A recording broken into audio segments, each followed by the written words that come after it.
quarterly joint meeting for the CRA and the City Council. I think you already know I'm Chris Hoffman, Mayor of Jacksonville Beach. I don't see Art, who is the chair of the Community Redevelopment Agency. I see Jody Lynn hopping on. Do we need to go ahead and take a roll call?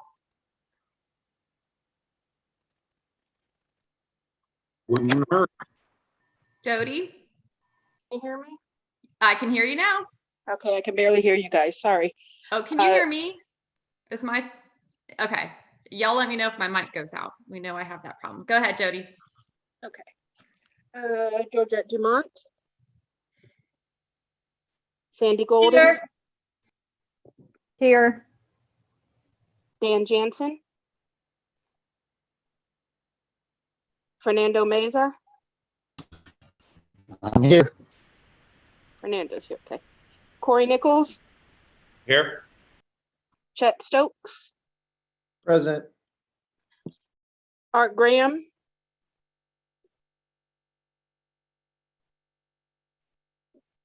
Jeffrey Jones. Here. David McGraw. Here. Gary Patel. Here. Francis Pavlovsky. And Christine Hoffman. I'm here. And Art is here. I don't know if you could hear him, Jody. Thank you. Okay. I also don't see Jim Gillimore or a representative on the call at this point, but we'll go ahead and get started. I don't think this group has any old business, so we'll just go right to the items for discussion. And to start off with, I think we just wanted to update the CRA board in particular, just in case you're not aware of the work that the City Council has been doing regarding our mission, vision, and value statements. So, so a little bit of background, Mike, our city manager, probably a year and a half or so ago, started doing community visioning meetings with citizens and businesses, and that lasted well into even the pandemic. Some of them were done virtually. And in February, the City Council and department heads and several other city leaders got together for a vision statement and mission statement retreat. And we had the assistance of the Florida Institute of Government, and we spent all day in the community center there and really got a lot of work done and came away with a complete vision statement and a draft mission statement that ultimately was completed and adopted. And if you haven't seen them, the vision statement is a vibrant coastal community that embraces the beach life. And our mission statement is responsive government focused on safety, service, and sustainability. Easy for me to say with my Invisalign in.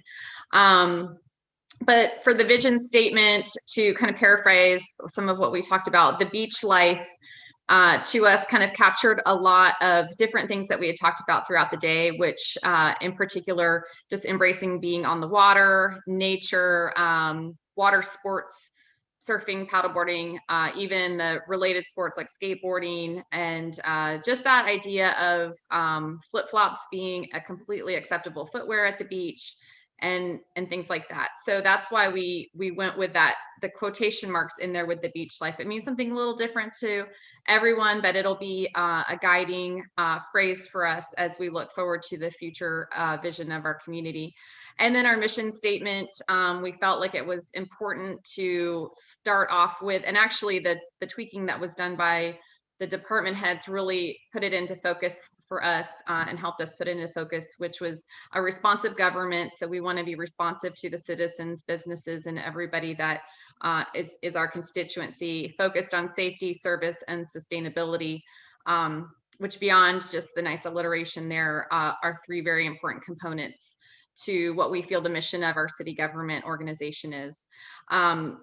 Additionally, the work that was done by our staff was to come up with the core values, and makes a really nice acronym, which is EPIC TEAM, and that stands for empowerment, pride, integrity, communication, and teamwork. So those are the core values that that our staff is expected to embody as they move the mission statement, our vision statement forward.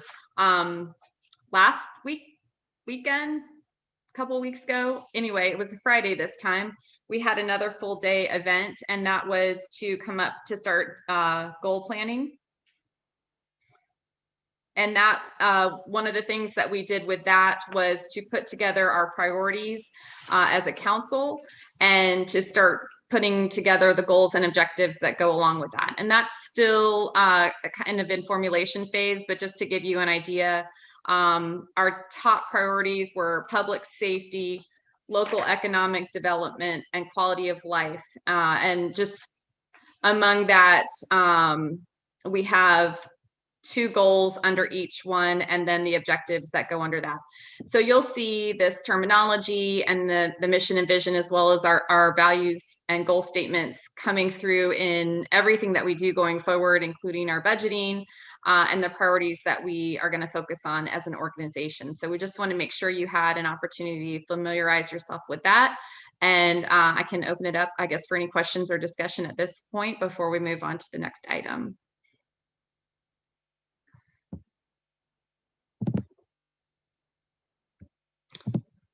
I don't see any hands. Do any of the city council members want to add anything to what I provided?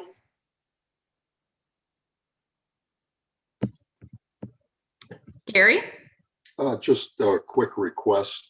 Is there a way that we could get a hard copy of what you had just talked about, your vision and mission, as well as particularly the goals? Because this is the first time I think the CRA has heard of the city goals, and it would be helpful to have that in front of us physically.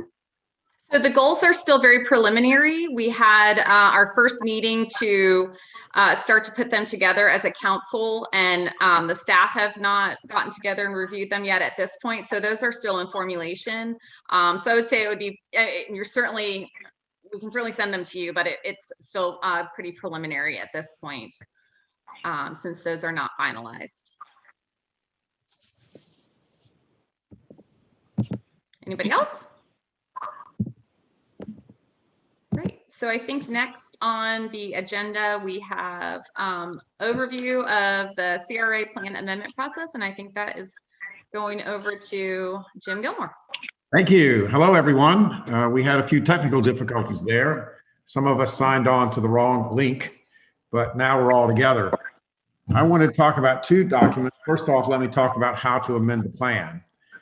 This particular plan would simply be amended by the CRA and then come to you, the City Council, for action. There was a question earlier on, if we amend the plan in the future, what would be the role of the other local taxing authority, which is the City of Jacksonville? In this particular case, all we would have to do is to simply send them a notice that we were amending the plan. The only time any type of action that would be required by the City of Jacksonville is if we are expanding the boundaries or extending the life cycle of the CRA. The life cycle has already been extended, so we would not be doing that. I would like to call your attention to a memo that was sent to each of you, I hope, from Jacob Schumer and Cliff Shepard regarding items that are that the CRA asked to consider on Ways and Means to amend the plan. I hope everyone got it. It looks like this. And this was some specific questions that the board asked our lawyers to examine. And it particularly relates to, and I'll go through each of them. The first part related to the Paradise Key infrastructure maintenance that was approved some time ago. And can the CRA fund storm drainage maintenance, because some of that work was not done by the CRA of the city, but the Paradise Key development received a grant to do some of that. And the answer is yes. Indeed, TIF expenditures for storm drainage maintenance is appropriate. So that one we can do. And any type of maintenance of maintaining infrastructure that's part of furnishing, repairing, and reconstructing is eligible. And in this particular case, on that item, it is eligible. A question was posed about the Riptide infrastructure maintenance, because as many of you may recall, the city spent TIF revenues to acquire that property for the developer to develop it, but then the developer put in the improvements, because I think some time ago, and this work may have already been done, Dennis can respond to that, many of the streets had to be resurfaced. And the answer from our attorneys is that yes, indeed, we can use TIF funds to maintain the infrastructure in Riptide. However, to do that, there would have to be a plan to address those expenditures and put that in an amendment to allow that to occur in the future. The next question that came up was revisiting planned projects. In effect, if there are life cycle issues with any of the infrastructure or any of the items that are in the South Beach area, can the CRA replace that infrastructure before it sunsets in 2047? And the answer to that question is yes. And I particularly liked the statement in that particular section from our attorneys, which said if the CRA replaces a light bulb, it is not prohibited from replacing a light bulb a second time. Therefore, the CRA and the city could consider amending the South Beach plan based upon recommendations from the Public Works Department and others of life cycle issues for the infrastructure that has been installed in the South Beach area. The next question that the CRA posed was, can the CRA purchase back from the city land that was given to the city or sold to the city by the TIF for such projects? The question was, the CRA wants to build a park on land previously purchased and deeded to the city. Can the CRA purchase the same property twice to move funds into the general fund? Well, the answer to that is no. That would be a very big problem to do. In effect, if you were going to do it, they can transfer ownership back and forth, but you cannot have meaningful payment to the city for any of that. And there are statutory restrictions on disposing of public property. That's an issue. But in essence, to try to convey these properties back and forth to put money into the general fund would not be looked upon favorably by anybody that might want to look at that.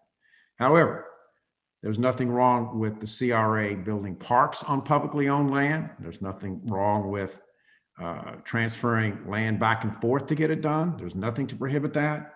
Any planned improvements to city-owned land for parks or anything else is absolutely legal with using TIF funds. And I know the CRA has been considering recommending the development of some additional parkland on city-owned land in the South Beach area as something for consideration.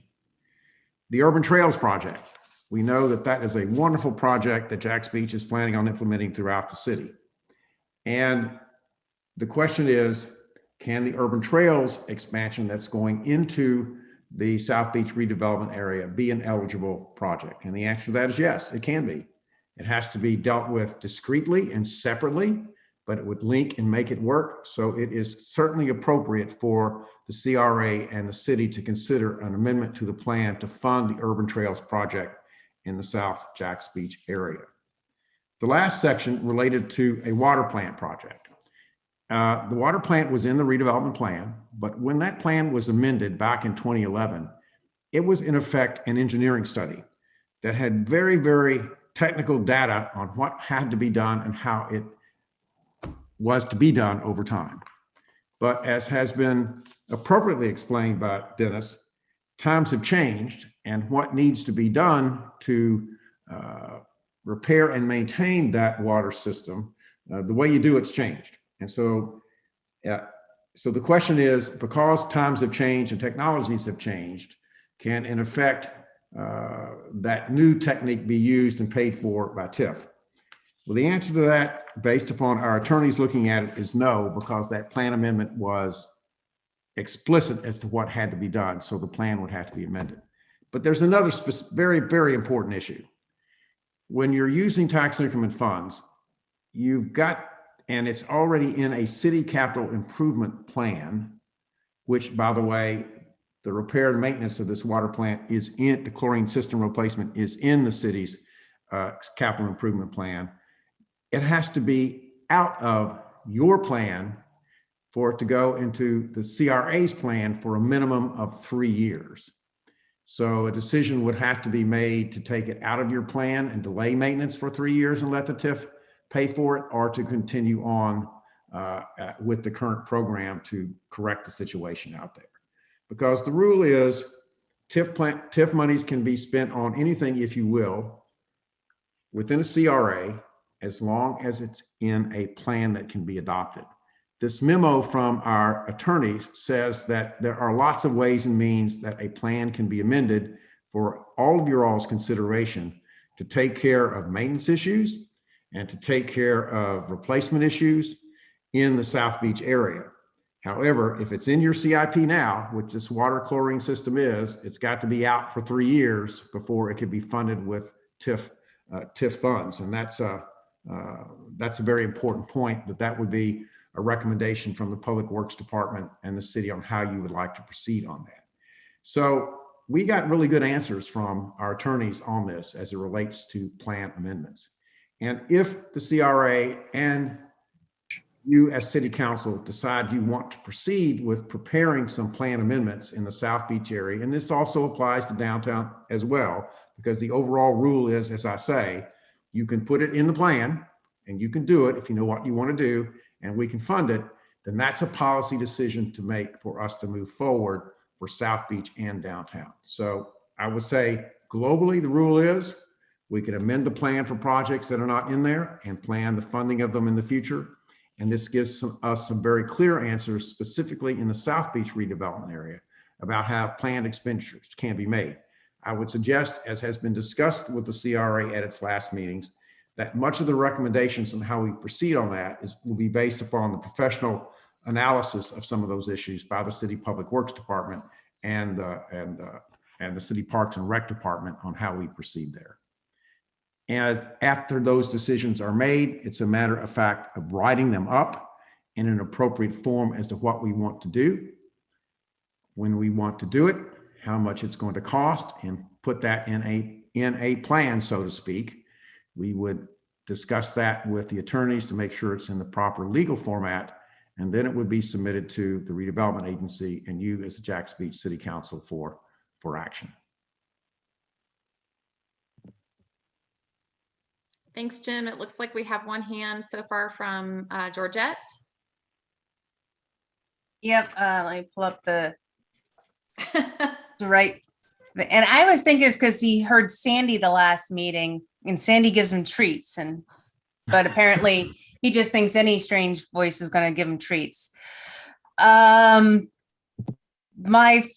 comment was early on, you noted where funding could be. I'm trying to find where I typed it. I switched over.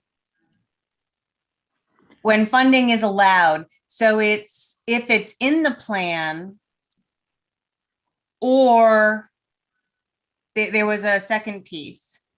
If it's in the plan, it can be funded now unless the plan specifics are so specific, like the water treatment plant, you would have to amend it to put the new technique to take care of the problem.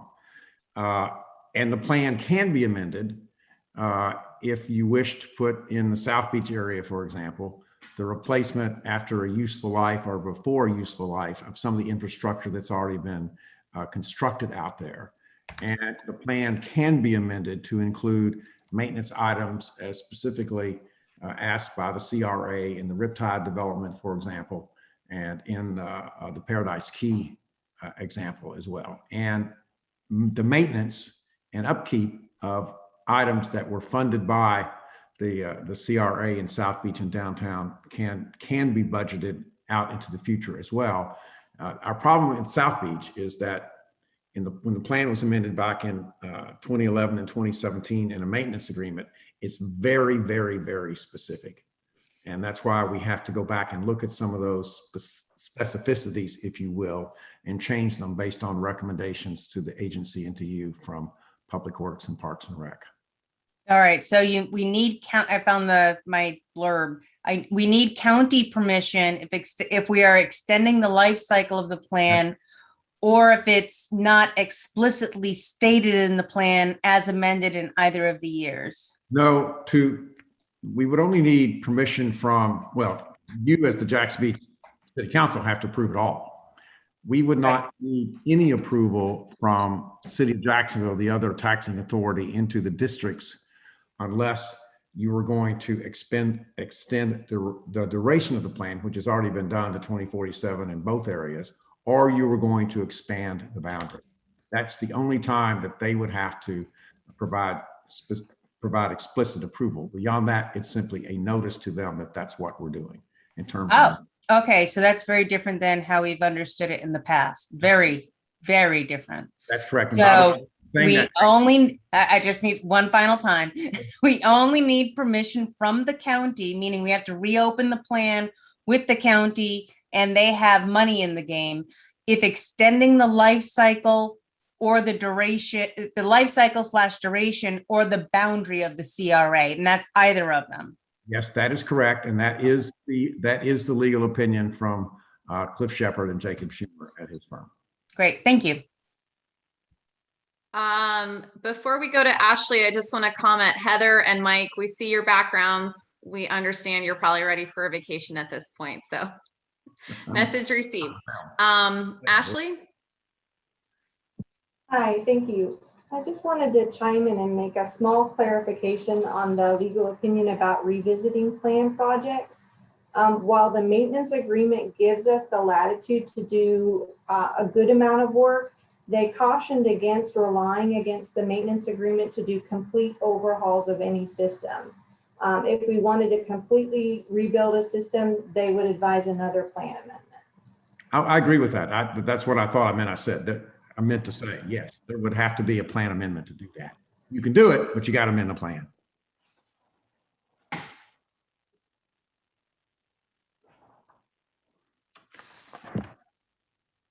Lots of items for consideration. I don't see any other hands up. Any other questions from council or the CRA board? All right. Thanks, Jim, for presenting this information to us. And the next item is the CRA list of additional projects for South End and downtown districts. And I think that is going to Art. Can you guys hear me? Okay. Good afternoon, everyone. Sorry for, I guess, being late getting online. It's been a crazy couple of days for me. We'll start first with the South End projects. First one has been talked about already. It's a multi-use trail that Trevor and the park's been working on. There's a piece that's going to be coming through the CRA district, so we will definitely want to be part of funding that. I don't think that's currently in the CIP, so that's something that needs to be amended, added to that. A lot of beautification we've talked about. The medians as you go through the areas, the right-of-ways as you go through that area, all that stuff can be, we can use CRA funds to beautify all that, to touch all that up. Just like I said in the downtown area, because you're in the middle of the CRA, you might as well use those funds to let people understand, you know, you're in the CRA. We don't necessarily have to make it Disney World like downtown, but doesn't mean we can't come close to it. There was a lot of talk about those 3 feet, I guess, are like plastic pylons back behind Bed Bath & Beyond. They kind of little dividers on the road. There was a big desire to get rid of those things. I don't know what you switch them out for, but that was part of the conversation that we had to look into what we can or need to do. We think it's very unsightly. A lot of cars just run over that stuff because it's plastic and it'll just fall down as you run it over. But that's one of the things that we'll have to work on. There is a stormwater master plan. I know Public Works is in the middle of trying to finalize that stuff. Part of that's going to be part of the CRA. We need to, I guess, better understand what's in that stormwater master plan and what parts of that we can fund and what parts of that we cannot fund. And so we're basically staying up with Public Works and trying to figure out where we can be involved in that and where we cannot be involved in that. We talked before about a lot that was for sale on, Jim, you can help me with this. What was that lot on Horn Street, I believe it was? Yes, sir. At the lot on Horn Street, We are prepared to release that lot, but then we had the discussion, if we're trying to use the funds that we currently have in the coffers, why are we going to sell this lot and put more funds in the coffers? And so we've kind of put that on hold until we figure out what we're going to do with the extra funds we currently have, because the last thing we want to do is continue giving more and more funds back to the city of Jacksonville. And so that's been on hold. I know there's a handful of people that want to buy that lot, want to develop that lot, and we're not opposed to that, but we're trying to figure out what we're going to do with those funds if we do sell that lot. Because it's kind of opposite of what we're looking to do and those funds down there. We're going to move and this is already in the works, move the basketball court south slightly so they can put in I believe it's a pickleball court, whatever the heck that is.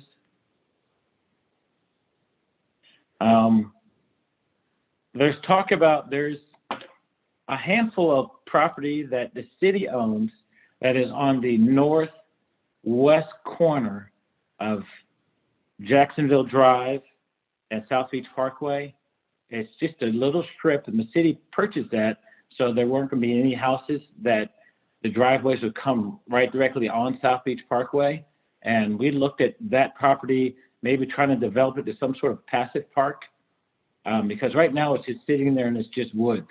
And I guess the conversation is, do you try to put some sort of passive park there? Do you just abandon it and donate it to the people whose yards back up to it? What do we do with that land that's there? Because it's actually a pretty big piece of land that's there and it can be used for something. You know, there's overflow that happens in our park from time to time. Do you use it for overflow parking? It's not necessarily that convenient for the park, but there's still something I think that we can do with that, whatever that is. Maybe make it a trailhead for the multi-use path. I think there's several things you can do with that. Wayfaring signs. We think there should be some signs around telling people where Sunshine Park is and directing them down to that area, because it's really not, there's really not a lot of signs getting you in and around that area. There was talk about the shops, South Beach Plaza and the one where Target is, Home Depot Plaza and the Target Plaza. There's some empty buildings in there. There was some discussion about what we can do to help facilitate that. I think the last thing we need to do is incentivize those guys, because those owners of those two shopping centers have more money than the city combined. But that doesn't mean that we can't create pathways that goes from the different subdivisions, the different areas out there to those parks. I mean, make something that's a multi-use park, make it a pedestrian walkway, beautify it, put lights, security cameras, so people feel comfortable walking from Riptides over to Home Depot, walking from Riptides underneath JTB over to Publix and those other areas. I think there's a lot of things that we can use CRA funds to help those people in those shopping centers, short of, stroking them a check for grant money, because I don't see that being the issue there. But we did have those conversations, and we'll probably continue to have those conversations, because we want to see those empty sites filled, or maybe we come up with some creative ideas, like, we saw down in Delray, where you put something else in there and then you do some sort of partnership with the owners of those strip centers. Anything short of them just staying there stagnant, empty, I think we need to look at that and come up with a plan to help that all out.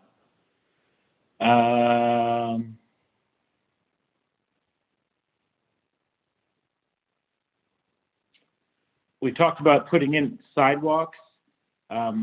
If you're coming to the Sunshine Park from the west, heading east into the park, as you go alongside of the water tower, there is no sidewalk coming down that way. There's a driveway coming in that way, but there's no sidewalk. You actually have to, if you want to stay on the sidewalk, you have to go all the way past the fire station, then down that sidewalk. So there's talking about putting in the sidewalk or some sort of pedestrian path coming in that way. So you don't have kids coming down the sidewalk and mothers with strollers coming down that driveway with cars. Lift stations, there was some talk about what we can and cannot do around lift stations. And that's how some of these questions came up with the Shepherd group, because if the city put in a lift station, then we are not able to get in there and do repairs or upgrade to those lift stations. If we facilitated that, then we can get in there and improve those lift stations. But regardless of what you can and cannot do with inside the lift station, we can still beautify the outside of those lift stations. You can put the bushes around there, the foliage, and kind of make dress those things up so they go away, so they're not eyesores. And Jim or anybody on my board, is there something else I'm forgetting on the south end before I go to downtown? Gary? If I may, I just want to remind everybody that based on the information we have from Public Works, there's still roughly, and it varies, the numbers are varying, somewhere between $23 million worth of projects that still need to be done down in the south end that are part of the original 2011 plan that was approved. So there is still a fair amount of work that we're going to be doing with Public Works to accomplish everything that was identified in that 2011 plan. The other thing that I would ask is maybe for us to get a little creative. There is a parcel of land on 9th Street, north of Osceola, approximately 2 blocks on the west side. It actually is a Beaches Energy former transformer site. It's sitting empty right now because they rebuilt it another block further north. Question is, rather than concrete walls just sitting there and an empty site, what can we do to improve that to make it an asset for the city? Just something to throw out there for everyone's consideration. But that would need some work with Beaches Energy to make that happen. Thank you. Art, before you go on to downtown, we've got a couple hands up. And I'll start with Taylor Mobs. So that's apparently me. Oh. Chris, it's Frances Pavlovsky. My link for this did not work, so Taylor sent me her link. Okay. Frances, go ahead. Sorry. Oh, I guess I'll put my little hand down here for a second. So Art, the only thing I can think of that we might have missed was we did talk about increasing security and what have you in South Beach Park, and we're going through negotiations and discussions on that. That's something we had talked about as well, and we are in works, and that's like a few years down the line, but we're discussing that with the police department. And then we also talked about reopening the negotiations or difficult negotiations with FDOT for those areas that they own for that the overpass area to make it more pleasant, I guess is the right way to put it. We had talked about that multiple times as well. But those are the two things I think we might not have just mentioned that I think we talked about before. Thank you, Frances. Sorry for the technical difficulties, but glad you're able to join us. Fernando? Yes, hello. Art, you brought up that northwest lot on Jacksonville Drive and South Beach Parkway that's sitting empty. I just thought about this right when you were mentioning there's that art plaza that we have in front of Oceanfront Park, maybe something similar to that. If we could do something there, that's just a thought, an idea. I know UNF changes the murals from time to time, if I'm correct.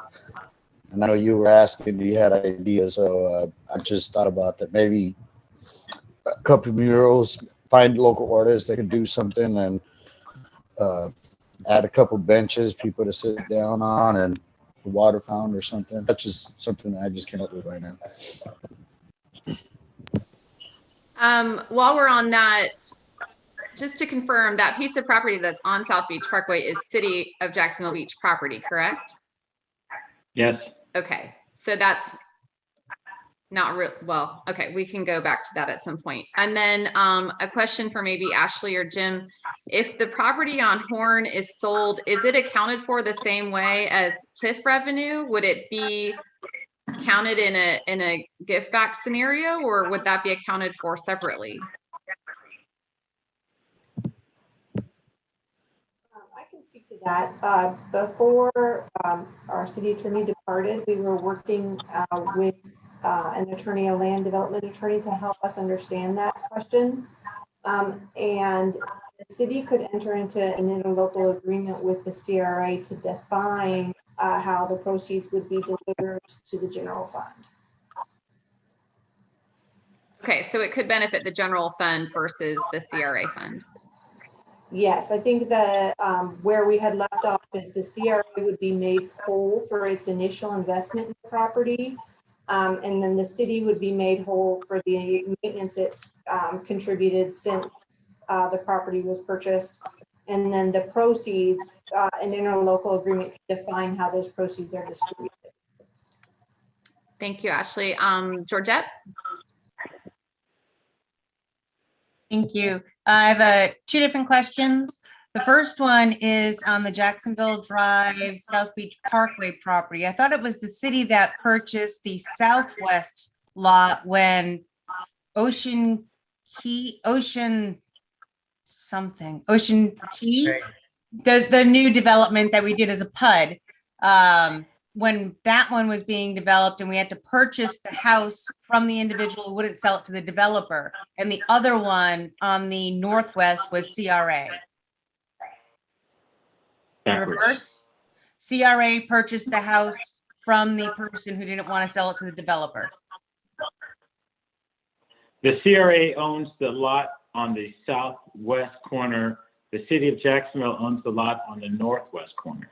Okay, So so I there's just several wanted to clarify. I wasn't sure where the money came from, but I remember the whole, we got to get this piece of property.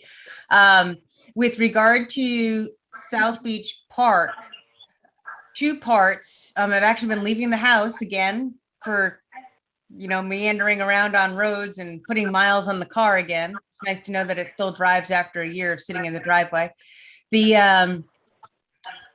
I've noticed that a lot of people are doing U-turns on South Beach Parkway to get into the park because they don't know that they can take a left and then a left to go into the park on the west side of the fire station that doesn't have the sidewalks. So there are two things here. The first one is I wholeheartedly agree that there should be sidewalks going north-south on the west side of the fire station between the water plant.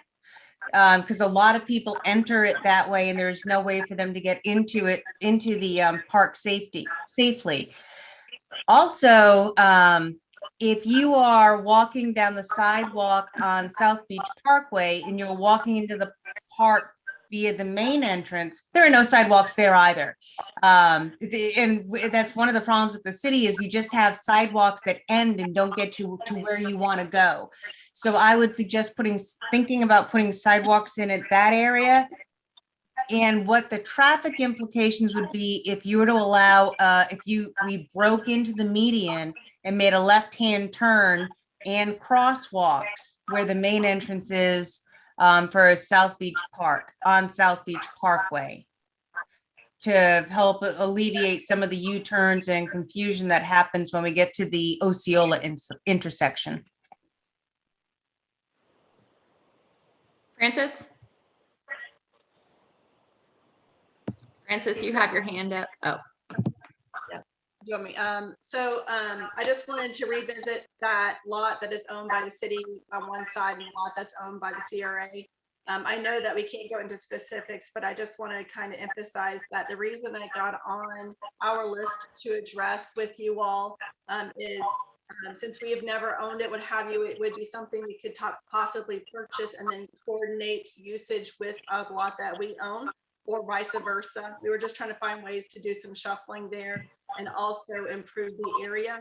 And with the ability of us possibly amending to include some of the urban trails in that area, we thought it would be a nice expansion to that. We haven't gotten to specifics, but I just wanted you guys to know why we were talking about them as being more of even though they're owned by different entities, having them more looked at as a holistic team for said art or memorial park or some kind of way to beautify the area. So I know we kind of glazed over that. I just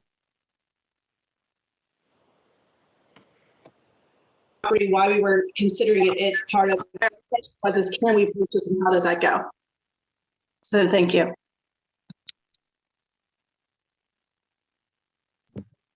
Any other questions or comments on the south end? All right, you want to hit downtown art? Yes, well, first, Fernando, I thought that was a fantastic idea about that artwork. I know exactly what you're talking about, the stuff across the oceanfront park, the UNF stuff. I love that, and I see that roughly every day. And maybe even get one of the other universities out there, and they can kind of challenge each other, push each other. But I think that's a fantastic idea for Passaic Park. And Georgette, you're right about those sidewalks. We were talking about, and not just on the other side of the fire station, but all over the place, there needs to be more sidewalks. And there's no reason why we can't move forward and help facilitate that stuff as well. But as Gary says, there's $23 million worth of stuff we need to get in the ground and get moving. And it's just, a lot of that stuff is just timing. That it was initially set to do it all over a period of 5 years, and we're trying to push staff and everybody to get it done in the next 2 years so we can just move these projects along. Downtown. Again, you're going to see there's a theme here. Beautification is still going to be one of the big things. Now that we have Taylor on board, we're constantly pushing her to push Public Works and to push the Parks and Rec.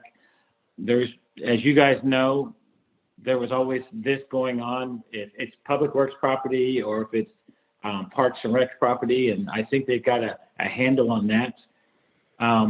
One of the things we talked about in the downtown, it seems like our focus is always from Beach Boulevard north to like 7th Avenue North.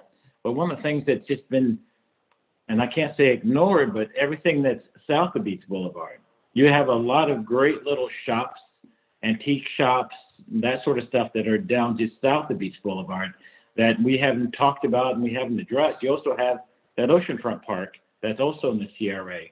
And everything that's been planned so far in the downtown never addressed any of that. And we started talking about, do you try to tie that into the downtown with sidewalks and paths, or do you kind of leave that separate and still be in its own little identified area? But this is something that it just has not been addressed. Somebody brought up the conversation. There is a car wash that's on the corner of, and I'm trying to remember, 9th Avenue South and 3rd Street. It's abandoned. It used to be one of those put your quarters in and wash your car washes. 12 South. Is it 12 South? Yep. But there's conversation, why doesn't the CRA purchase that and do something with that as well? Because that's been sitting there, and I don't know if there is a plan. We haven't contacted anybody, but this is just our brainstorming.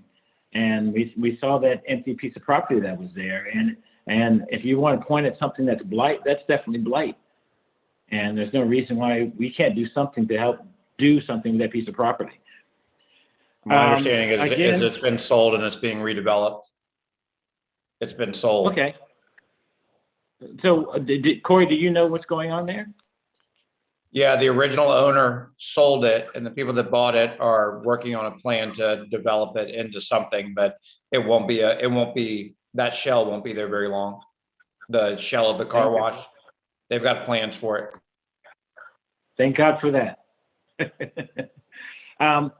So back in the downtown area, same thing as beautification, just beautification.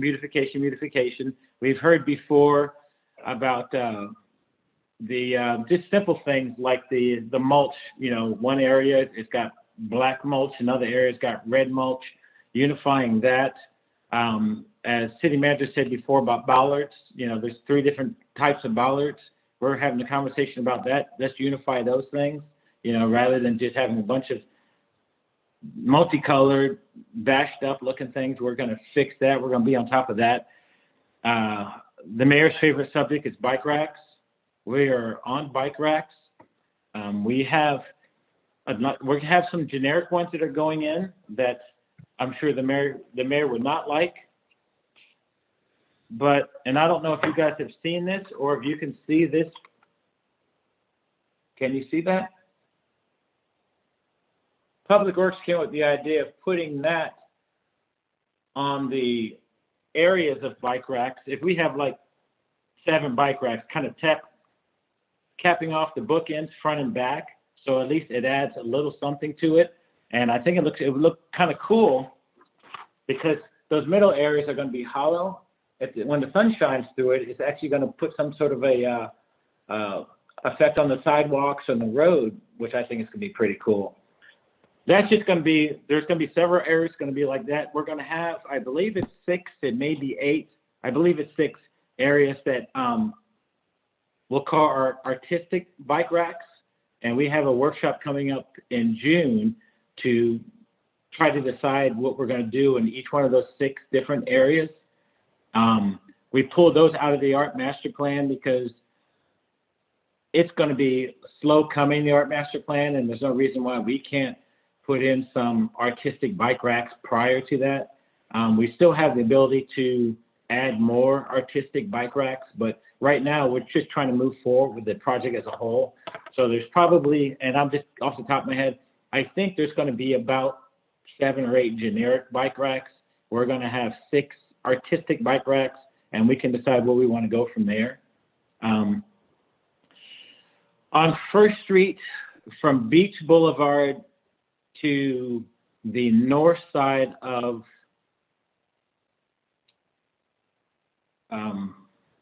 Jimmy Buffett's Margaritaville is bicycle friendly, where the bikes can use the entire road as they go back and forth up and down the road. We're looking to expand that 1 more block. Now, granted, that's going to be a city council decision, but we've talked about it as a group because we have businesses that go all the way, commercial business that go all the way to 8th. It's where the Tea Chasers is. And I think there's no reason why we can't have the open bike lanes all the way to the end of the businesses. On the other side of Tea Chasers is where you have residential until you reach the hotels up at 13th. But from Beach until 8th, there's no reason why we can't have that same thing there. So we'd like to see about getting that expanded 1 more block heading north. And I don't know how that gets facilitated, but I'm sure you'll get some sort of recommendation coming from us to the city council. We talked about fencing for the different projects that go along there. I know Gary Paytal is working with Taylor on that. There's no reason why we can't have the same fencing on all that. There's no reason why it can't say City of Jacksonville Beach. It can't say CRA. It doesn't even matter if it's just blue fencing, but it should be consistent and it should look, it should help enhance the downtown area rather than the piecemealing that we have now. And we talked about the public restrooms. And again, as Francis mentioned earlier, down the south side, security is a big, big issue there. I believe they have the funding for the cameras they're going to put in there. It's the same sort of cameras we want to put down the south end. There's lights that we're going to put in the south end, and so hopefully all that stuff all ties in together. Now, granted, there's definitely more crime in the downtown area than is down in South Jacks Beach, but we want to make sure we're helping the police officers as much as we can. Board members, help me. What am I forgetting? Art, if I may. Yes. Yes, Francis. So we had also, because we had talked about downtown like in what, April? So I think we also talked about introducing the incentive to get some additional compliance for our code enforcement stuff, like with the dumpsters and what have you, when it came across the board to make sure everything was code enforced, but also maybe beautified with some kind of incentive. I have down that we also talked about looking at different ways to implement more solar power or go green, since the mission statement for the city includes sustainability. We had talked about making the downtown areas and finding areas that can make it more downtown outdoor friendly for eating and enjoyment. and how those areas would look and how we could support companies or restaurants to utilize the outdoors areas, which we know we'd have to go through different codes. And then the only other thing I wrote down while you were talking was, I can't read my handwriting. Is that horrible or what? Uniformity of trash cans and signage and what have you, and us addressing that. That's one of the things we were talking about, the bikes, the trash cans and the bollards and stuff like that. So that's, I think that's everything I wrote down. Thank you, Francis. Yeah, our next workshop, we're going to be talking about the bike racks, the trash cans, and the bollards, and coming up with a plan for those three things. We were told, surprisingly, that decision's already been made, and that's something that's been made a year or so ago, and we didn't know anything about it. And so we're kind of dragging everybody back to the table at our workshop. I believe I can't remember off the top of my head, but it's sometime in June. And we're going to go through those three issues because we just need to make sure. And I can't say that we're not going to agree with whatever the decision was made, but we're going to review that stuff before it goes back out, before it goes out. Can you go back to that? What decision was made? What are you talking about? My understanding, we had Cody from, is it Dick's Height? Yes, Dick's Height. We had Cody come in and talk to us because we haven't seen or heard anything from Dick's Heights probably in 3 years. And as far as he was concerned, the decision's already been made on the ballards, the trash cans, and the bike racks. And that's the first that any of us on the board had heard that. And so we threw our hands up and put on the brakes, and they're going to pull all that stuff back before us at our workshop and with other options, because if it's not something that we as a board agreed on, we want to try to change it to something that we do agree on. Because, for example, the trash cans that they picked out that they thought worked wasn't anything that I thought was something worthwhile. My board also agreed with that. And Dennis from Public Works agreed that it wouldn't necessarily be his first choice. Not that he disagreed with what the choice was, but he said it wouldn't have been his first choice. I'm not trying to throw him on the bus by any means, but it was shocking to all of us that that decision was made, and they're ready to move forward with that. So sorry to interrupt you, but I just one of the reasons that we started doing this joint meeting was because we realized there were some communication deficiencies, and we were kind of getting different sides of the same story.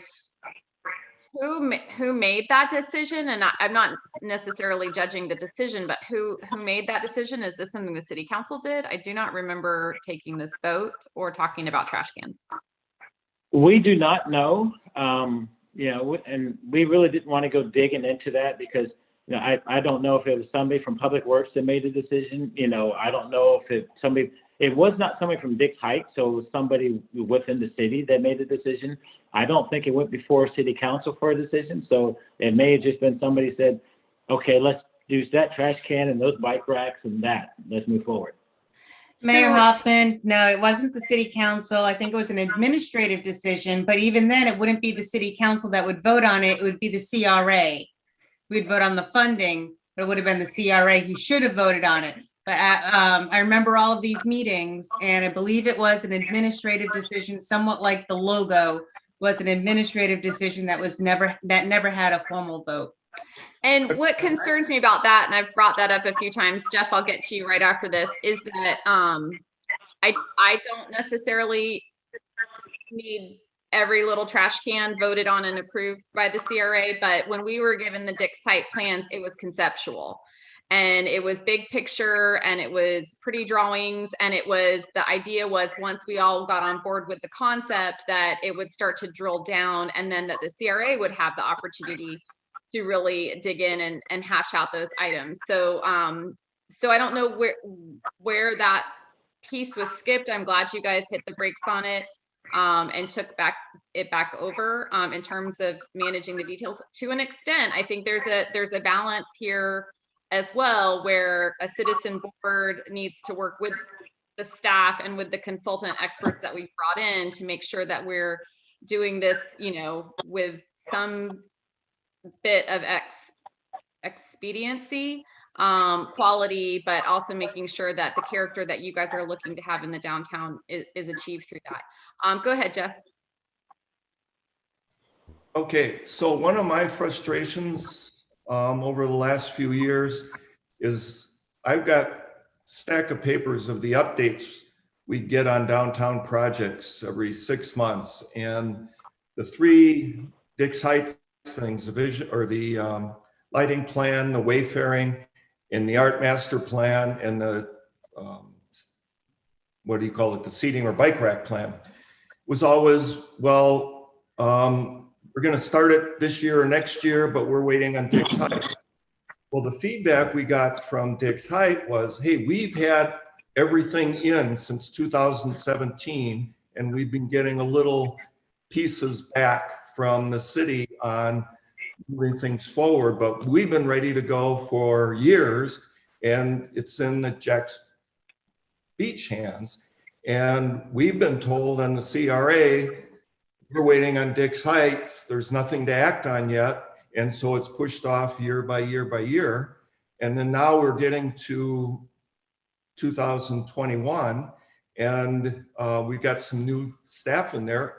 And we asked them some of the history on the decision. They say, we don't know. We can't find anything on it. So I think there has been a serious administrative lack of communication somewhere continuing for the last 3 years.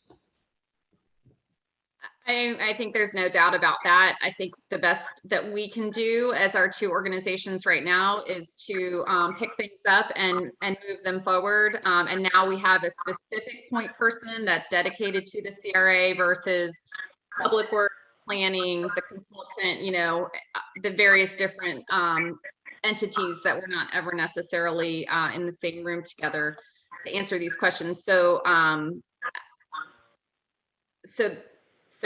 yes, I think we can all agree to that. I think we need to move forward the best way that we can at this point. Fernando, you had the next hand up. Yes, Art, you brought the extension of the road on the bike lane all the way to 8th Avenue North, possibly. Another idea is extending it just to, what is it, 16th Avenue North, or where the hotel, where the dead end is, right there where the Marriott. I mean, there's a lot of guests that rent bikes that get dropped off there, and I think it would be a good idea to extend it there. I know this is something we'll probably have to talk about later in the future, but just wanted to bring it up right now. But I do like the idea. Gary? Sorry, I had to unmute myself. I apologize. 2 things that I want to encourage everyone to start thinking about a little bit. And I know we need to have further conversations on the CRA related to this. Number 1 is, how do we use what you're going to hear about later, the toolbox incentives? How do we use that to truly help in getting new development into the downtown area, the types of businesses and the quality of what we really want for the downtown? That's number 1. And the number 2, we really need to talk about truly what is the plan for downtown. We're talking about a lot of small little things that need to be done right now, but we don't have a plan for what we want the downtown to be. The original 2007 plan talks about residential in the pier parking lot. It talks about retail development on the south side of Latham Plaza. Are we going to move forward with those projects? And what do we need to do to move those projects forward if that's truly what we're interested in doing? There needs to be a significant conversation in reference to what we're going to do and how we're going to move it forward, and get the right development people involved in helping us do these projects. So I think we still got a lot of work to do, but the initial steps are good steps in trying to get things cleaned up and polished, and, you know, giving a different appearance to the downtown so that we can create more foot traffic downtown. Because if we get more foot traffic, that will ultimately lead to retailed developers wanting to come in there and build something. If we can't create the traffic downtown, there's not going to be an interest because they can't generate the revenue. So my 2 cents worth. Thank you. And I don't think anyone would disagree with you on that sentiment. But I also would love to see us get some procedures, get some communication, strategies in line. And so that even on these small things, while they seem small, they're a good way to make sure that we've got things in line, how we want them to go, that Taylor has a manageable job, that planning can support her, that Public Works can support her. They may seem small, but there's a lot on this list. And so when I heard Art say push a 5-year schedule of projects into 2 years, that's not insignificant. That's going to take up, 2.5 times more work. So, or consolidated work. So I think we need to consider that too. So I don't disagree with you that we need to have some big picture conversations about downtown, but I need to start seeing the mulch all become the same color, and some pretty basic things start to happen in downtown so that we know that we're ready to take on some bigger projects. That's in my opinion. Corey? Thank you, Mayor. No, I agree. I mean, obviously, I've had a pretty extended level of frustration with this situation and not being able to get the ball moving forward. And I really think, we have the pieces in place to be able to do it. One of the things, Chris, in getting a procedure in place to move the ball forward, we need to have it as a schedule to put timetables on each activity so there's some accountability. The problem is, we've had so many things pop up and they just disappear, or things get done, but we need to assign responsibility, assign a schedule to it. If you're not making the timetable, you need to address why. And, we need to do whatever we can, because we're at a time right now where this downtown area and the South area is really, really important to the future of Jack's Beach. We can do a lot in the next 2 to 3 years, we've got to move the ball forward, even looking at public-private partnerships, even looking at, solving parking issues, making sure we have enough parking to maintain the beach renourishment. I think we're on the right path. I think we're all very committed to getting it done, whatever it takes. But we just need a plan in place that we can move forward and have some accountability. Thank you, Corey. Art? Thank you, Chris. Back to what both Gary and Corey just said, and the next subject that's on our agenda is the incentive toolbox. It's one of those things where the city doesn't necessarily have to do it, the CR doesn't necessarily have to do it, but when we make a decision and we pick a direction, we have the funds to incentivize the public to do those things on their own. I mean, we were talking about murals. There's a couple of murals on the side of buildings right now. There may be 1 or 2 that are planned.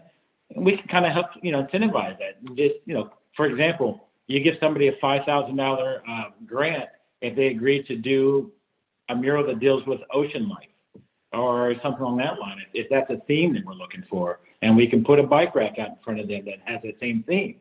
I mean, that's the kind of things that we can do. We pick an area, we pick a theme, and see if we can't motivate them one way or the other. They can put a mural on the side of the building, doing basically whatever they want, or we can kind of help steer that. And I think it's kind of win-win for both, but that's something that we collectively have to come up with. And, a theme, a path, and then stick to it and move forward. Art, the fact that you just suggested a mural with a matching bike rack, just my heart is so warm right now. Thank you for that. And also, if you thought that the logo, the boring round bike rack with the logo in it, was that the one I was going to hate? Yes. Oh no, I love that. It's got the logo in it. If it was just a round bike rack, I would hate it. Chet? Whoops. Yeah, for Art, you talked about kind of trying to clean up some blights south of Beach Boulevard. Has there been any conversation about pursuing the former Crystals? I know it's just kind of right now looking for a lease, but it's quite a substantial lot there, a project south of Beach Boulevard. So a little thought there. I don't know if that's been thought about yet. Well, we're not looking to, I guess we're not looking to go and buy property just for the sake of buying property. If there's somebody out there, if there's somebody out there that had a big plan that they want to come take that property and we could kind of help them, and we're going to talk about incentives coming up here in a minute. I'm one of those guys, and this is just my own personal, I'm not speaking for the board here, but I think if you're giving dollars to a private property owner, business owner, I like to see it going into infrastructure. I like to see it going into beautifying the sidewalk, beautifying landscape, beautifying other stuff, and not necessarily helping him inside of his building. Because when it's all said and done, the people got to see something for the money. And the something for the money is something they can see from the street and from the sidewalks and from outside, and not necessarily from sitting at their table inside the place. But that's just me personally. It's just, I think tax dollars should be something that the taxpayers see some sort of benefit coming from. I completely agree with that. I'm looking forward to this next part of the conversation. Corey? Yeah, just a couple other things. I'm not sure if it's the CRA can really work on it, but I know in downtown Jacksonville and Riverside that they had to make some changes at the state level to allow restaurants to have less than 150 chairs if they're going to serve alcohol. So I think I would like to have, much smaller, a lot of smaller restaurants to where food trucks can kind of take a step into brick and mortar. And I think, that in the outside seating, I think will go a long way, but I'd like to see the restaurants, and I think there's a lot that we can do if we have that ability, I think we should look into it, but I don't know if that's a CRA function or not. Francis? Thank you. So I actually kind of want to combine the last two, and we haven't as a CRA thought about crystals, and we probably should. We will be diving into that when we talk about properties we own and properties we might want to acquire. But I like the idea of food court alley or something like that, just because it is something we don't have, and it's something that we've been kind of looking for before. And it may be something that we look at the Crystals lot as that per se. But I like those ideas, and I will personally put those on my list for the group for us to discuss in further detail. But last I remember, the city didn't want to be in charge of being like landlords on anything. And that will limit what we can do, I think, going forward. I think the key term, my preferred key term would be partnership. So if we're going to use CRA dollars for something like that, to leverage that with a private partnership, and what that looks like, it could look like a lot of different things. So Art, did you have any other concluding comments on the downtown? No, this stuff is, like I said, this is things that frustration we've all been dealing with here for years. We finally see like light at the end of the tunnel, both with the Gilmore Group on board and with Taylor on board. So things are moving forward. It's just, and this hiccup that happened the other day about the trash cans, the bollards and the bikes, it's just things that we all knew that they were there, problems that we all knew that were there, and just, it hit us all. And, we put the brakes, rather than as we probably did 3 years ago, and just kind of thought, okay, well, city council made that decision or somebody else made that decision. We locked the brakes down and we said, wait a minute. Unless something tells us exactly who made that decision, bring it back here so we can make the decision. And we're not trying to be obstructionists. We're not trying to stop the project or slow it down. It's just let us make that decision. And, if it was a wise decision, more than likely we're probably going to make the same decision. And we'll see what happens in a couple of weeks here. But I'm excited about things that are going on right now, and I can actually see the wheels at least starting to move forward. we've been rolling backwards for it seemed like for so long, and so that makes me kind of happy. I definitely sense a much more positive approach from you guys, and I'm really glad to hear it. But again, I think we're still easing into this new approach to things. So continue to urge patience and appreciate your commitment, especially those of you who have been on this board for quite some time. Georgette? Thank you. Yes, it's an exciting time. I've been saying this since I ran for office. It's an exciting time to live in Jack's Beach. A lot has been going on. It has so much potential. However, we don't want to start wasting our resources unless we have that defined outcome that we're looking for. And I haven't seen the final aggregated plan of the 3 plans for the downtown to let us know if it's best to purchase crystals or not purchase crystals, for example. So until we are on the same page as to where it is we're trying to get to, and we have that same outcome vision, I think we're still kind of just throwing darts in the air, hoping that they hit something that we want them to hit. So we just need to be far more strategic and definitive on what it is that we're doing and why we are doing it. That's the CRA. How does the CRA's vision, how does the CRA's plan fit in with the larger city's plan? Once we get those connected, it's rather easy then to see like, oh, this is an option. Does it fit? Yes or no? If it does, you go for it. If it doesn't, you don't go for it. And I'm not seeing that there. So I'm still seeing a gap between what it is that the downtown is trying to get to, how that fits in with the city. But again, that could be because I haven't seen the aggregated plan of the 3 other plans. I'm waiting on that and I look forward to seeing it, but I'm sure I know the CRA has seen at least a draft version, but that's really critical, is to make sure that we have the same end product in mind to ensure that we are going in the same place and we're ready to start using city resources to achieve that goal. Okay, I don't see Art, your hand is still up. Did you have another comment or was it just still up? Okay. So moving on to the next item is our maintenance plan for CRA downtown. Jeff's hand's up. I'm sorry? Jeff's hand was up. Georgette, have you seen this? I've requested it. Granted, I recently requested it, but I have requested it. We have not seen any of that material. I know you all saw it. You had a meeting on it, but we're in the dark on it. We've seen the 3 different plans, but we haven't seen that piece yet. Okay, and that's one of the communication issues. You guys are working off a different playbook than what we're working off. So our messages could be flying by each other. They could be going in the same direction, but just kind of rubbing up against each other. So we really need to make sure that we stay on the same page, specifically when it comes to those long-term goal-specific things. With regard to how we get there, that is your responsibility.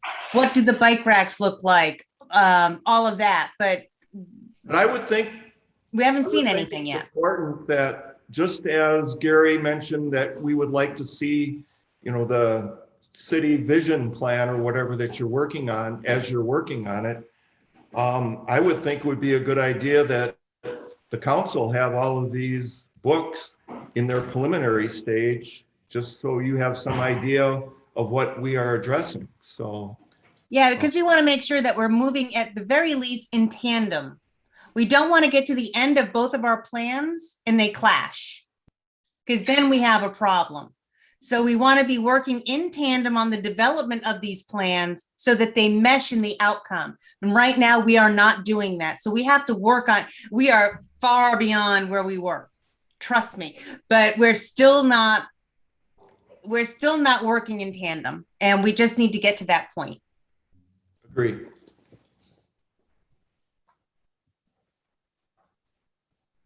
Heather? Thank you, Mayor. So I believe the document that Councilwoman Dumont is referring to is, it's a rather large one, and it's an analysis of the downtown redevelopment plans. I think that's what you're referring to, where they've consolidated all the existing documents. Excuse me, the CRA saw this back in August of 2020, and we can certainly get that to you guys. It's rather large. I don't know if we can email it, but perhaps we could upload it to the FTP site for everyone to download. What Mr. Jones held up and showed you is a separate document. That's part of the downtown master plan, essentially. That's one of the implementation plans. I don't know which one it was, I couldn't see, but there are separate plans for the bikes, the hardscape, the lighting, the art, and the wayfinding signs. So we have all of those. Again, they're too large to email, but we'd be happy to upload them all, and everybody can download all of those PDFs and have access to the same files that the CRA has seen.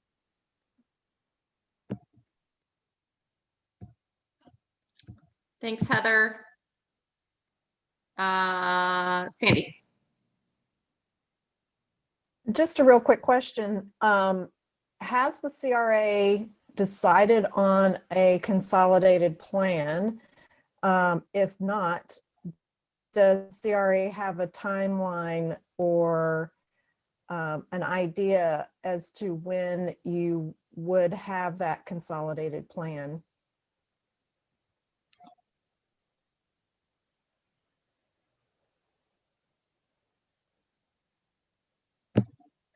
Go ahead, Jim. Thanks. Let me respond to that just a minute. When the Shepherd consolidated document was presented last year, and that document is quite lengthy, and I believe it might be downloaded on the city's website now. In fact, I know it is because I looked at it today, and it's about 182 pages.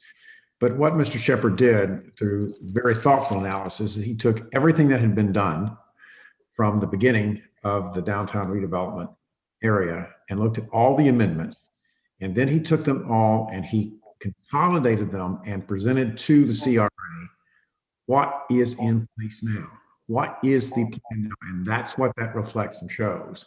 And some of the information I believe that may have been provided to you today is somewhat of a summary of that, but all of that plan is the official plan right now, and I certainly would encourage and want you to see what it says. So there is a plan, and it is, now it can be modified, it can be amended, but in effect, there is an adopted plan with projects to be done, and we've been talking about amending some of that. But I wanted to, it's very important to know that we do have an adopted plan, and he put together everything that's in place now and what can be done and what's supposed to be done. And it looks at the areas, it talks about different regions and what they're called, and it does, as Gary mentioned a little bit earlier, talk about various areas and what development objectives are, and that is a subject for review and refinement, as Gary said as well. So I guess I should clarify, or I should have asked this as well.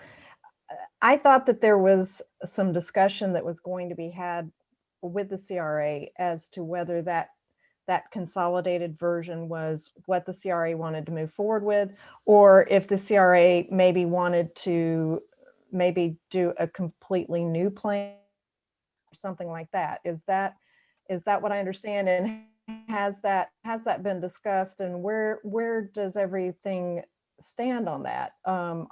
Have you guys decided that you're going to move forward with this consolidated plan that Shepherd did, or where does that stand, I guess, is what I should have asked.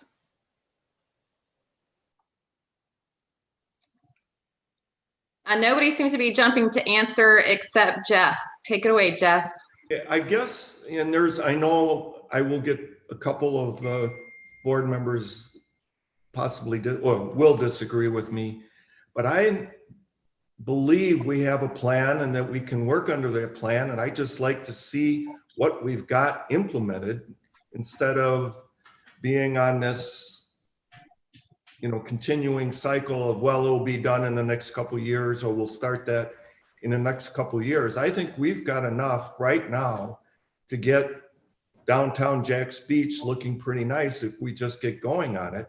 I'm afraid that if we decide that we're going to start anew and try to come up with a different plan than the one we have, which I think is pretty detailed and I'm comfortable with it, but then we're just going to push everything down the road another few years. Francis?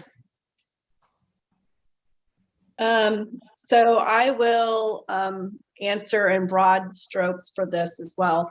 You guys have to understand what we have done in the past 6-7 months since this has become available to us. We have had our first insights into the financial plan. We've had to dig into different areas to figure out what we want to include. Now that we've done all those things, I guess the short answer is we are currently discussing what we want to see, and then we're going to cross-reference it with the said plan to see if it's already in there. And then just in our last meeting, we talked about how do we make amendments, or do we make amendments? So we are in the beginning stages of overlaying what we have talked as a board, what we would like to see if it fits. That's where we're at, in my opinion. I do agree that there's plenty of things in the plan that we can work on without having to delay it. But we are just right now at the cusp of saying, okay, our plan says for downtown, we can do X, Y, Z in these areas. And then we're like, well, are those the things we want to do? Or what do we need to purchase or adjust to make those things happen? And we're just now getting to that point because we had to do all this work to get everything situated, put brakes on things, get finally in front of the budget. And it has just gotten to that point because just in our last meeting this week, we finalized some of the things we want to see and just got the answers to some of our questions from the attorney. So as a broad answer, we're right there where we're starting to cross-reference them. Thank you, Francis. We've got a couple more hands up. We're coming up on an hour and a half into this meeting, and we still have 2 more agenda items. So I just want to ask the people with their hands up, just if you have new information or a new question, that would be great. Otherwise, just know that we will continue to meet and continue to improve the communication between these boards. Gary? Just real quick, Francis is right. We're just getting started at this point in time. We've had some preliminary discussions about the different corridors that are part of the 2007 plan. The thing that we still need to really take a hard look at is there's been a lot of development since 2007, which is different than what was contemplated in the original plans. And how does all of that dovetail with where we want to go in the future? And those are discussions that we as the CRA still need to have, obviously along with City Council. But hopefully we will have those shortly. Thank you. Thanks, Gary. Georgette? Thank you. As a point of process, I think it would behoove administration at all levels to include both entities on any links to the city's website for these big documents, because we're not going to keep going back and forth. There are a handful of us on council who watch every single board meeting and commission meeting. And we hear what they're saying, but we don't see what they're seeing because we don't get to see the overhead thing. And so we can't make an informed decision or be properly knowledgeable about what it is that they're talking about because we can't see the material. If that could be sent to us where we could get it to the FTP or whatever, that would be hugely helpful. Finally, the CRA has a little over a year to get everything on track. And as a council, I'm starting to get a little frustrated, and I know you are working your butts off. Trust me, I get it. And there's a lot of stuff that's been going on, but I think my frustration is growing more out of that disconnect, and we need to get on that same page to make sure that we're both moving in the same direction. And if we're not moving in the same direction, I would more than happily support Councilmember Nichols' suggestion that the council take over the CRA in the 2022 calendar year. By then, our strategic plan will be done. Council will have more time with fewer things on our agenda than we currently have right now. So if that's what you need to really, I don't know, maybe you have to up the number of meetings that you have, push a little bit harder to get the information. But I still feel like I see that there's progress being made, but I still feel like there's a lot of water being treaded. Dave. I just wanted to say real quick from my perspective, I've only been on this agency for 5 months. I feel like all these books we have are books of tactics, but we don't know what the strategy is. All the items in these books are just individual items, but nobody's told me what the greater vision is, the 10-year vision. Are we going to change Jack's Beach for the better, or are we're good where we're at and we just need to add these little tactics in here? So that I just wanted to throw that out there as my perspective. Thank you. Thanks, Dave. We're ready to move on to the next item, which I have under Taylor, and I'm hoping that she's still there. Taylor? She is. I'm here. Mine will be quick. So something that we talked about probably my first or second week here was kind of creating a maintenance plan specifically for the downtown. We want to make sure the downtown obviously has its own aesthetic and stands out, but we also want to do that the right way and make sure we're maintaining those things that we're putting in. So some of the things that I have been working on with Parks and Rec, Public Works, and then Heather and the planning department is kind of forming a list of what needs to be maintained. So that's everything from the mulch to tree trimming to the bushes, flowers, sidewalks, pavers, trash cans, general cleaning, and also kind of creating a place where if something is off or not being maintained, one, we're keeping track of it. So we're kind of watching the timeline and, okay, we're doing this task every 3 weeks. Is that enough? Is it too much? And then also tracking the spending. So being able to have a mechanism where we're watching the invoices, we know exactly what we're spending. So then moving forward in future budget cycles, we're able to develop a very appropriate budget and know exactly where we're at with these things. And just kind of continuing to work towards making downtown what we want it to be. And with that, I know it's not a holdup, but one of the things that we're kind of having to, I guess, kind of keep things moving at a slower pace than we would like is one, it just takes time. It's going to take a couple of months to kind of watch the maintenance and see in our peak season, which we're in coming up on summer, how often are we needing to maintain and pressure wash pavers? I know Trevor with Parks and Rec right now is working very hard on irrigation.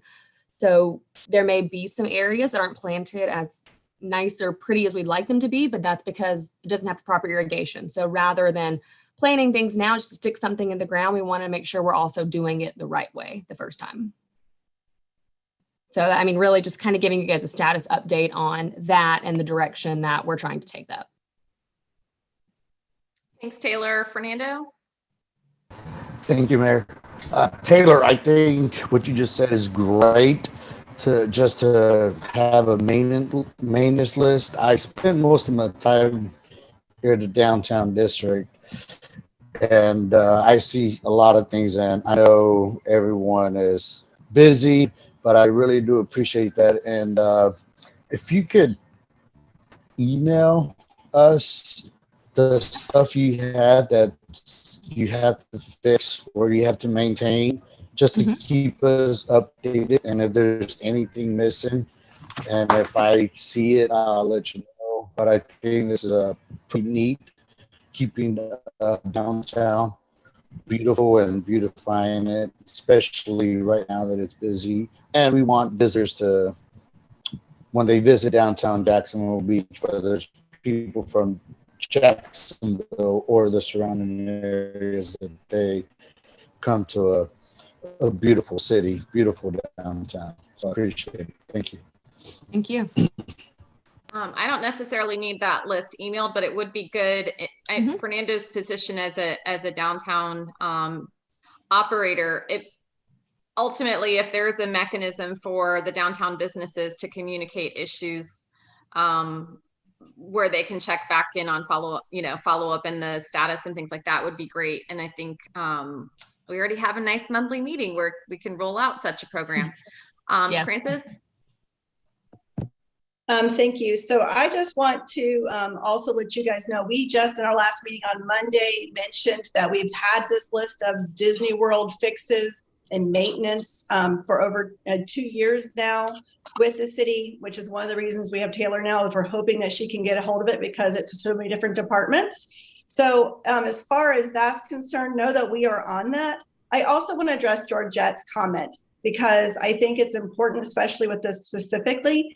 You guys have to realize we finally have our help and it's been weeks. Our meetings are twice a month at this point, and they're sometimes pushing 3 hours. So it's not that we're not working, and it was not that we're not trying to get things done, but there was a lot messed up and a lot that we have been frustrated with. And those who don't understand that need to realize that it's not necessarily by the effort, but it might also be the fact that we're just now getting the extra help that we've been asking for years. And it might be that we're held up due to other things, or we found and discovered decisions were made and we didn't know, which has prompted all of these workshops. So I just want to make sure you all know that, and you all know that I believe that the CRA needs to be separated from the city because you guys have too much going on, in my opinion.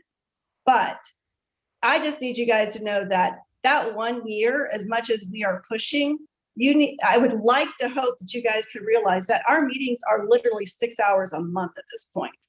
So I just want you guys to be aware of that. And this maintenance program, we just talked about it on Monday, and we've asked her to give us a listing of it as well as updates because we've provided that list for years now. So I just wanted to make sure that that point's at least stated. Thank you, Francis. Georgette? Thank you. I fully appreciate. I've watched every single CRA meeting and workshop. I read all the stuff that's online that's available. I do understand that you guys are doing a yeoman's job from where you were to where you are now. My main concern right now is really making sure that the CRA and the council are moving in the same direction, and without the sharing of information, as we move forward, if we're not staying tethered at least a little bit, when we get to the end, we may be in two different places, and that's not good for the city and it's not good for the CRA. And that right there is what my concern is. It's not that you guys aren't putting in the time. It's not that you guys aren't working hard. It's not that you're not doing a lot. It's the communication between the council and the CRA. And that needs to improve. And if it's not able to do so, that is when I would say maybe we should bring that back into the council's purview, at least next year when we're done with our strategic plan and the charter review, because that really is critical that we stay at least on parallel paths. Sandy? I apologize, my internet went down, so I don't know if I missed something, but my question is for Taylor on the maintenance plan. Is it okay? I mean, is it okay if I ask a question? Because I may have missed. Please. Or did we move on? Okay. Just a quick question. So the maintenance, when it comes to the maintenance and that sort of thing, are you looking at having some kind of system that can be used so that people can report complaints, and then we also are tracking those issues? I come from a software development background, and we used to have like a way that we could track problems as we were developing the software, and it, you know, it was great because you could actually see the status of everything as these problems were being addressed. And so I hope, is that something that you're looking at as well, some way to track these things? Yes, we are. It may not be as high tech as software, but yes, we're going to create a mechanism, and we're going to try and keep it straightforward and simple, but that gives people an avenue to reach out directly to someone to report something and give us a chance to reach out, you know, directly back to them. Gary? I just want to touch on an area that I think is really a stumbling block for all of us. And that is that we all rely on city staff to get everything done. Mike relies on city staff to get all of the items done with Public Works and some of the other departments, Parks and Recreation. Problem is, we as a CRA rely roughly on the same people. And so there becomes a real challenge as to who takes priority. And I know that Mike typically does, and I appreciate that. But there's no reason that we, as a CRA, can't bring on contractors ourselves and get some of these things done and move them along quicker and not rely specifically on city staff to do it or to go through the different city departments. I think that would help us tremendously if we took that kind of attack, because right now it's a struggle because they have a hard time knowing what to respond to and what's the priority for them, CRA versus a city project. And we need to have some conversation about that as to how we move forward in the future to make it better for all of us. Can we have Jim speak on that to see if that's even possible? My understanding is that, you know, we're not able to give a CRA that kind of authority. Corey, I'm not sure. I mean, based on the things that I've heard in the last couple of days, it sounds like the CRA has that ability as long as it's in the plan, as long as it's been approved by city council and the budget is there to do it, then we can move forward with those items. If that's not the case, then, you know, maybe the argument that there is no need for the CRA starts to become more real because city council makes all the decisions. We are bound by the procurement ordinances and rules of the city of Jacksonville Beach. That's in the original bylaws, which we reviewed several months ago of the redevelopment agency when it was initially established. And so we have to follow those rules as we proceed to implement projects, which is one of the reasons why perhaps there is frustration on moving forward. Well, I understand about procurement. That's getting a proposal in and getting the numbers back and so forth. Once the numbers are back, what's the process? Does the CRA have the ability to move forward on the low bid that was submitted and get those items done? Or do we have to go back through city council again to get the approvals? I'm at a loss. I mean, I've been on the CRA for 1.5 years, and it astounds me that an agency that's been in existence for 30 years is now just trying to figure out how to do business. There's something missing here, and we need to get on the same page. Otherwise, it's going to continue to be frustrating for all of us. And Gary, my understanding is that's one of the reasons that most cities choose not to have a separate board. I mean, I'm not opposed to having a board if we can figure out how to make it go forward. And that was my frustration. And I think the way it was set up was for the city to, I mean, prior to the change in administration, for the city to make those decisions. The CRA just kind of approve the funding, and then it goes to council for the CRA makes a recommendation to council, and council approves it. You know, I think y'all are definitely taking more responsibility, which I think is great. We just have to figure out how we move the ball forward. I agree. Thank you.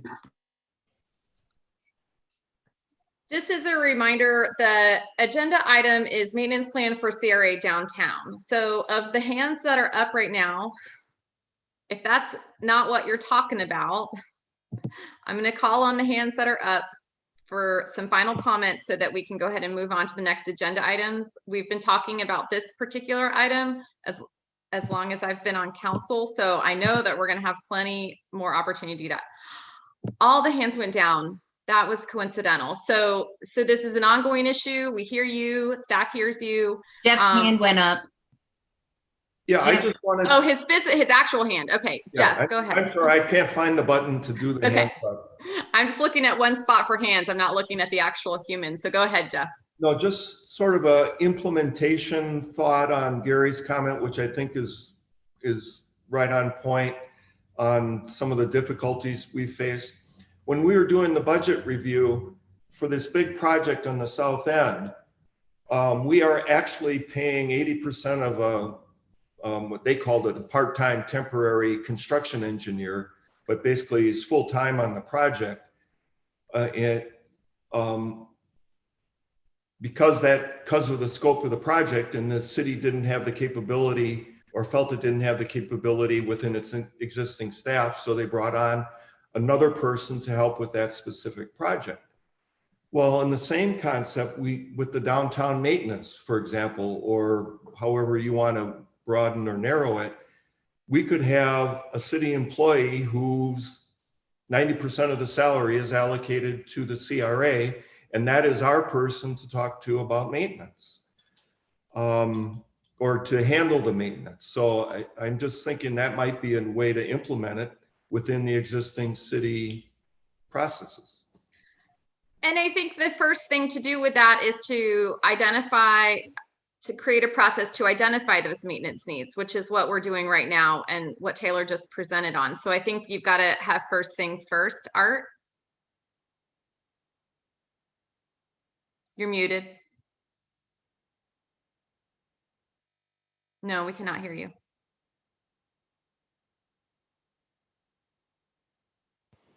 There you go. Can you hear me now? Yes.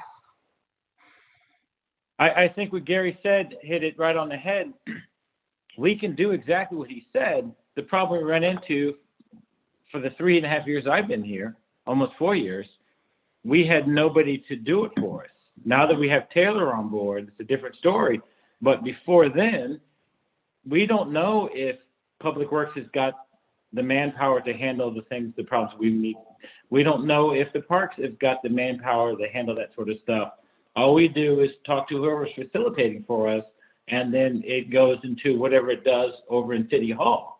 Now that we have somebody specific that can work on that stuff, Taylor, we ask for those things, and if we can't get those things from city services, we can go out and contract those things. Exactly what Gary says, but until 4 weeks ago, we didn't have someone to do that stuff for us. So what Gary's saying, what Corey's saying, those are all facts, but as of 4 weeks ago, we didn't have anybody to do that. Now that we have a list of things to get done, we can go and see if the city has the manpower to help us get those things done. And I believe they do, but there was nobody out there directing them. Now that we have that, if the manpower is out there, we can go get consultants, we can go hire the manpower. It doesn't really make any sense us having a tree trimming force, and you guys have a tree trimming force, and somebody mowing the lawn here and somebody doing that. If we can use city services, we'll do city services. But if we can't, then we'll go bring it somewhere elsewhere. But that's the process getting to the point now, and that's what everybody's been talking about, and that's all the frustration. But as I said before, we're finally seeing that light. I agree, Art, and I think Taylor is a real big key to this whole process. Thanks, Art. I think you wrapped that up really well, and I couldn't agree with you more. No pressure on Taylor whatsoever. Taylor, can we get a status check? Are you still there? I kind of regret that I just said that. Okay, the next item is the CRA incentive toolbox, and we're going to turn that over to Jim. Taylor, at any point, if you just want to blink twice, anything you want to do to tell us you're still there would be great. She's still here. Mayor, Chair Graham, members of the council, and this redevelopment agency. We can take this incentive toolbox that's been accepted by the redevelopment agency and talk about it for the next 2 hours. Let me be clear about that. But let me tell you the derivation about it, where it came from and what it really is, because what it really is builds into all of the discussion that you all have been having up to this point. This is simply a toolbox and a ways and means to start approaching how you want the downtown and areas of the South Beach to develop to incentivize private partners and public-private partnerships to achieve what you want to achieve in terms of what that downtown should be. It comes back to Councilor Golding's statement about the plan. It comes back to Councilor Dumont's statement about how it fits into the vision.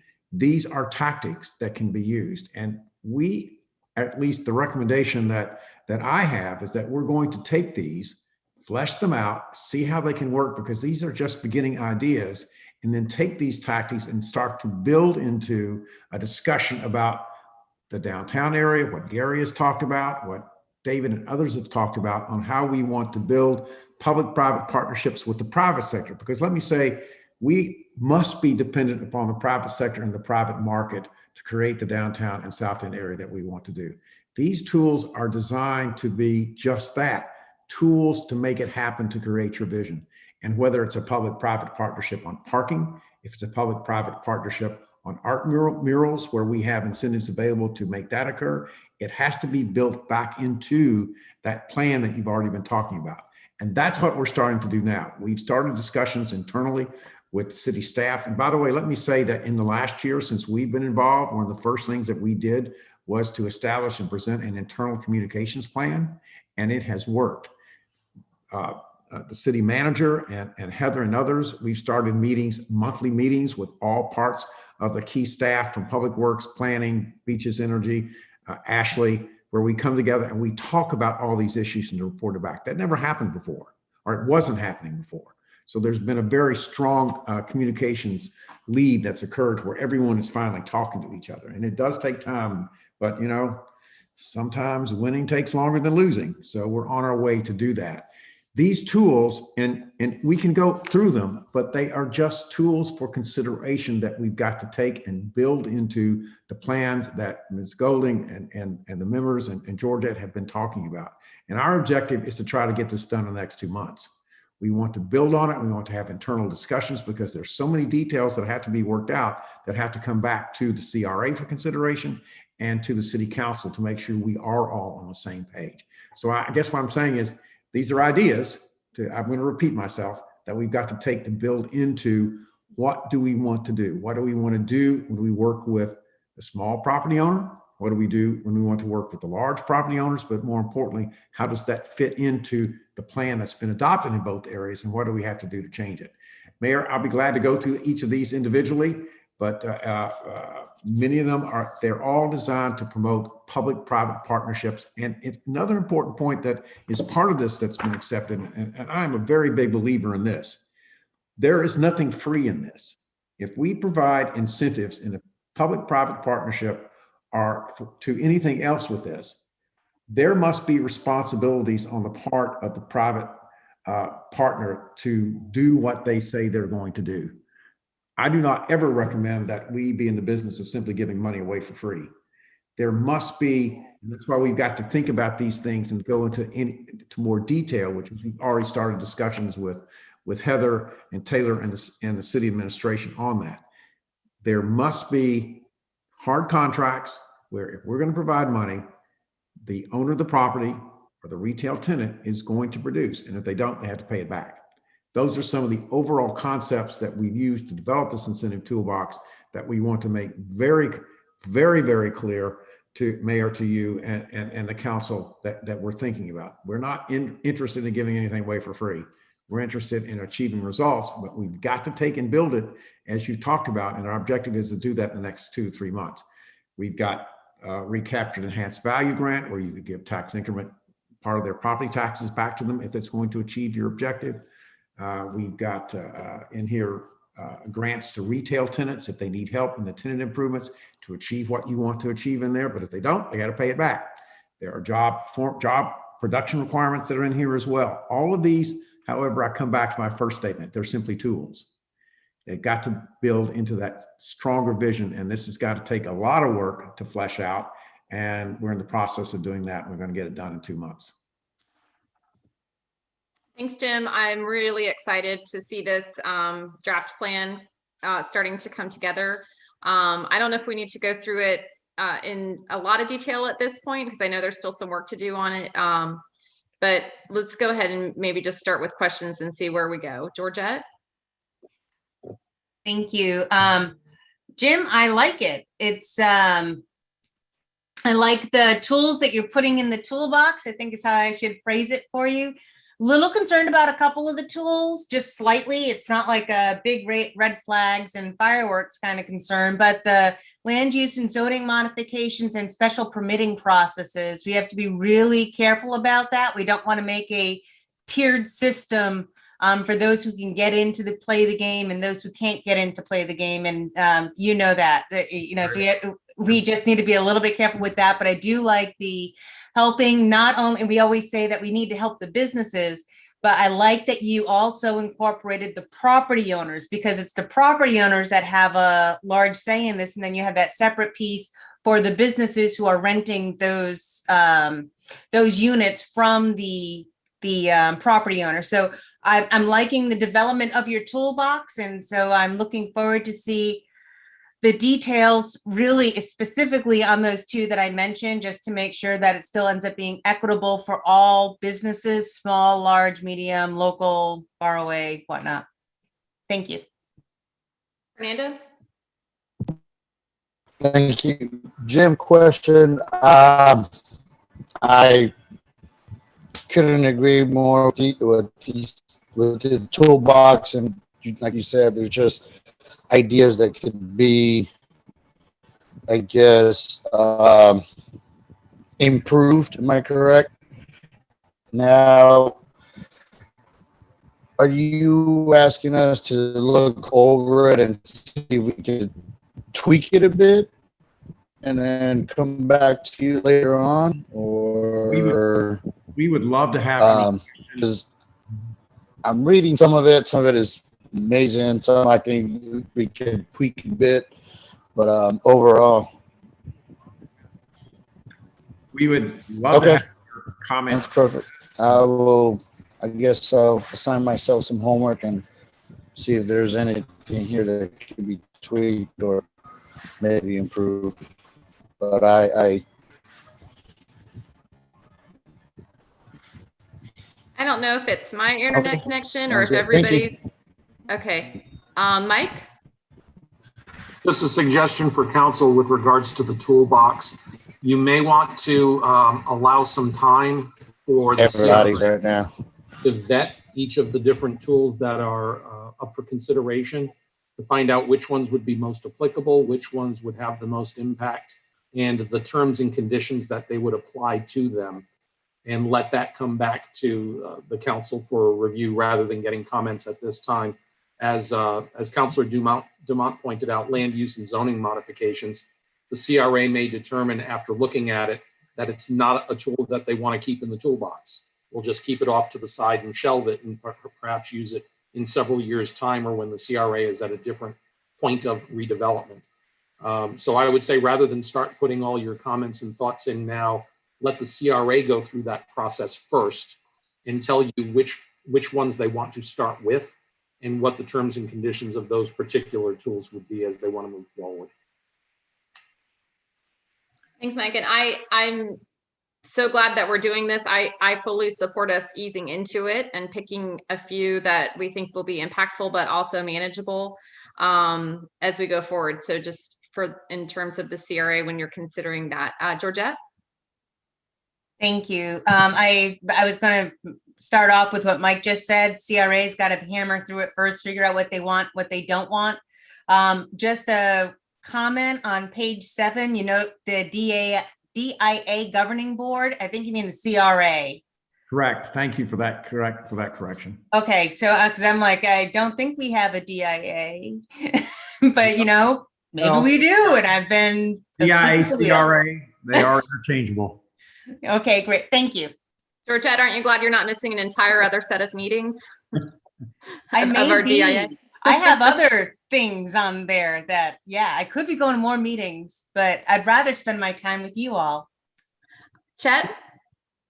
Just wanted to say for a point of order that when I saw this, very excited. Think there's a lot of really good stuff in here.